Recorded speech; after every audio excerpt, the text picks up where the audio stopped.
a parlar i a sentir-se d'una forma semblant a nosaltres. És una data per reivindicar la nostra dignitat com a persones i com a poble, així com per a reafirmar els nostres drets. Un dia per a cridar ben fort que volem continuar escrivint la nostra història del nostre poble, ser els actors principals del nostre futur i present i superar les línies tortes que hem patit molts anys.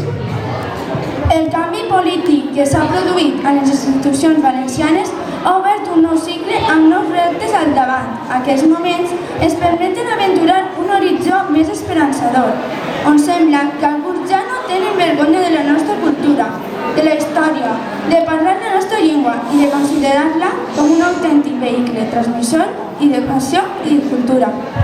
Per un finançament just, per un desenvolupament sostenible, per un model de benestar que asseguri la dignitat de tota la ciutadania i la reducció de les desigualtats socioeconòmiques, per l'obertura d'una ràdio i una televisió que siguin realment un instrument d'informació plural i objectiva al servei dels valencians, per dignitat, per supervivència i perquè el futur siga nostre, hem de recuperar l'orgull de ser valencians i creure en nosaltres mateixos.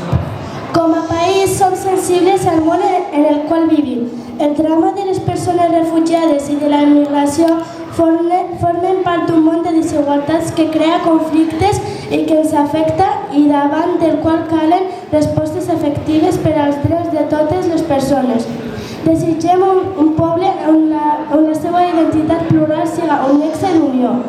Hem de ser un país acollidor i humanitari que davant del drama migratori dona una resposta ràpida i cívica a l'altura d'una ciutadania solitària i comprensa amb la justícia. En aquest temps on volem decidir el futur del nostre poble i fixar els elements que l'han de conformar, no podem deixar a banda el compromís amb els drets humans i dels pobles. Hem d'afrontar la situació amb valentia i fer que els nostres municipis siguin d'acollida per als refugiats i immigrants que hi arriben.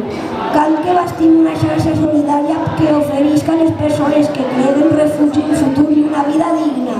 Cal teixir una xarxa contra la xenofòbia, el racisme i la intolerància i construir un país solidari, obert i acollidor. Abans d'acabar, llegiré les paraules que el rei Jaume I va escriure en el seu testament, que són les següents. Cal amar i protegir totes les persones i el poble, fer regnar la justícia i velar perquè els grans no oprimisquen els menuts. Per un país que és la seva terra i el seu territori, el seu aire i la seva mar, la seva llengua i la seva cultura, la seva història i les seves lluites, per la justícia i la solidaritat, per la nostra dignitat com a persones i com a poble, per la llengua, la terra i la gent. Visca el 9 d'octubre, visca la dignitat del poble valencià, visca el país valencià. Viva